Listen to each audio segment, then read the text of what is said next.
congratulations on the second season of Invasion. Oh, thank you so much. I enjoyed doing it as much as I enjoyed season one. I know. How does it feel returning for another season of Invasion for yourself? And what is it different this time around? It always feels good when you're asked back, and they say we couldn't do it without you. Those are wonderful things to hear from the show's creator, Simon Kinberg. The greatest part about it, I suppose, is you get new challenges. He threw our way, hey, we have an alien in season one. Now I want you to do a 2.0 and step it up a bit, make it kind of a warrior. And so we took that challenge on. And then as I won't give anything away, but as you watch the show, there's also yet a third alien that we call the Entity that is revealed and is quite beautiful, and a different has a different communication style because it is not overtly causing pain to anyone. So you kind of have to understand what is its motivation, and it doesn't have eyes and it doesn't have a mouth. And so you're left with the main character helping us along in discovering what this entity wants. I mean, isn't that what we all want to know? It's like, why are you here, and what do you want from us, sort of thing. So that it services that part of the story quite well.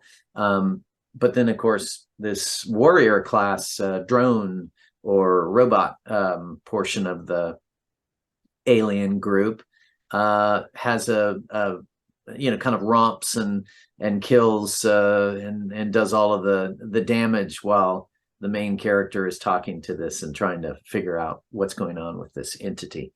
And challenges like that are ones that you always embrace. That's probably the best reason to, when you get a second season, it's like, how are we going to build on it? How are we going to deliver something that takes it up a notch? I think that if you watch season one, you feel like super character driven the show is, and had a lot to tell verbally in that first season, and you get people to a certain point, and then in season two, right out of the gate, it's a battle. The whole world has flipped into a world where we're in full-on war with these aliens, not just the ones we saw in season one, but now those aliens seem to be coalescing into a new alien, and this new alien is a lot more dangerous. Wow, you said it well, Eric. Well, I binged all the episodes, and I know the viewers right now only get to see a little bit of the teasers of what's actually going on.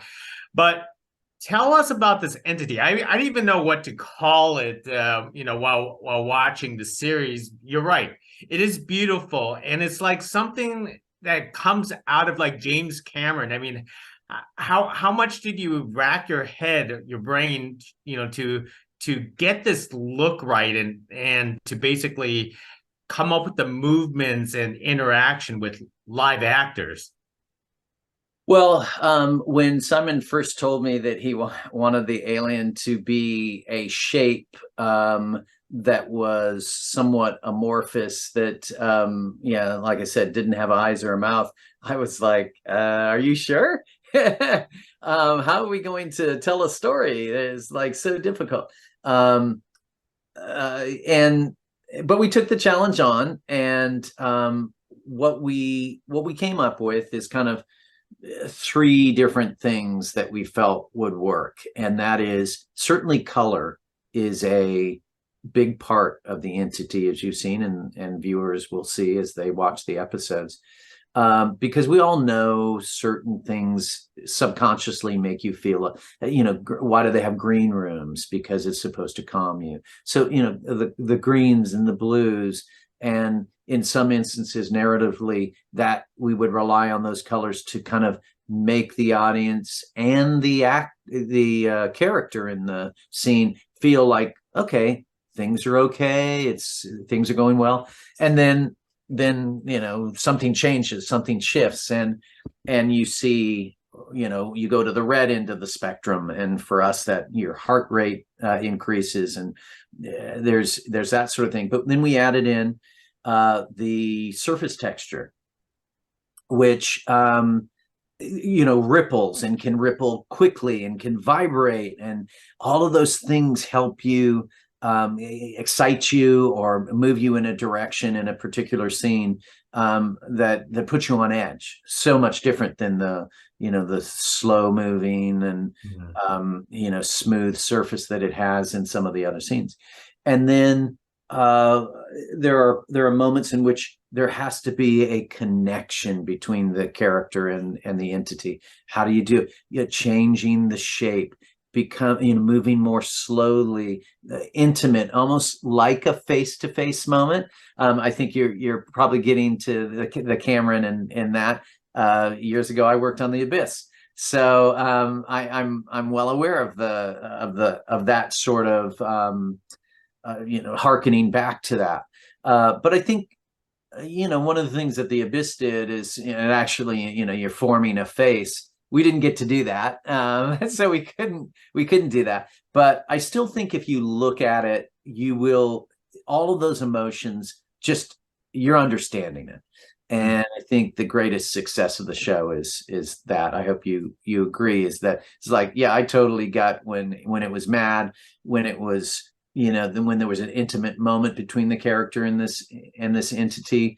And I'm not going to give anything away, because you have to understand, why there would be intimacy between the characters of entity and our character. But you have to watch to see that. Now, of course, the looks of the soldier drones for season 2 has very much improved, and they're terrifying. Could you elaborate about the look this time around on these 2.0 drones? And I want to call them like the spine follicles or something like that. It's almost like how my Chihuahua, before she attacks, her fur just like lifts up. Yes. Yeah. Well, exactly. When you say 2.0, the idea was, hey, you got to have a warrior class. They've got to be more menacing. How did they adapt? The whole idea was that in season 1, the aliens that came down to terraform were a drone that could be used anywhere in the universe. And so they would adapt. If it was a water planet, they would have been shaped differently, right? They would have done things differently. And likewise, this one has adapted, this 2.0, the more menacing one, to the conditions that it's being asked to meet. And to that end, while the first one had kind of sharp outriggers, they were used really to move through the environment.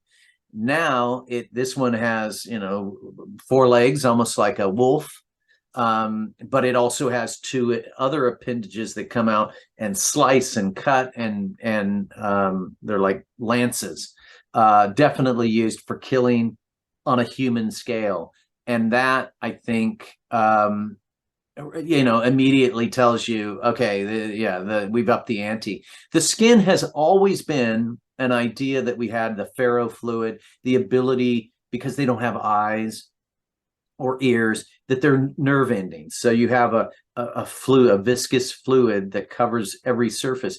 And, like you said, like your Chihuahua, their hackles get up. Well, that's sensing the world around them, like a starfish doesn't have eyes, but it has those, all those little nerve endings. Similar to that is what's happening with our alien. And I hope that people understand that, hey, we thought it through. We wanted to have something that was advanced technology, that had some sense of, like you said, you saw it as as something, as a nerve response, or something from your dog, hey, that's great. Then to me, that's a success that we are mirroring that type of behavior.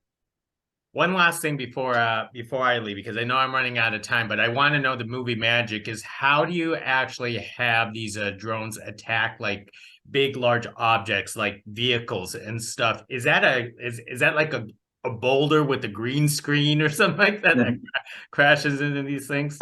In some instances, we move things. The special effects guys will move things around for us, and then we animate to that. And then there are times that I'm not going to give anything away, I don't think, if I say this, when those aliens walk over something like a car that's overturned. And in that instance, the car was 3D. So it's a mixture. It's a 3D object that they're interacting with. Yeah. Well, Erik, you've done a terrific job because it looks so realistic to me, and special effects are improving year after year. So thank you very much for carrying this conversation for season 2, Invasion. Everybody do need to check it out because I was captivated from start to finish of season 2. Well, thank you for having me, Gig. I hope everyone enjoys it as much as we do. Most excellent. Hopefully we get to do this again for season 3. Thank you very much. All right. Look forward to it. Bye-bye.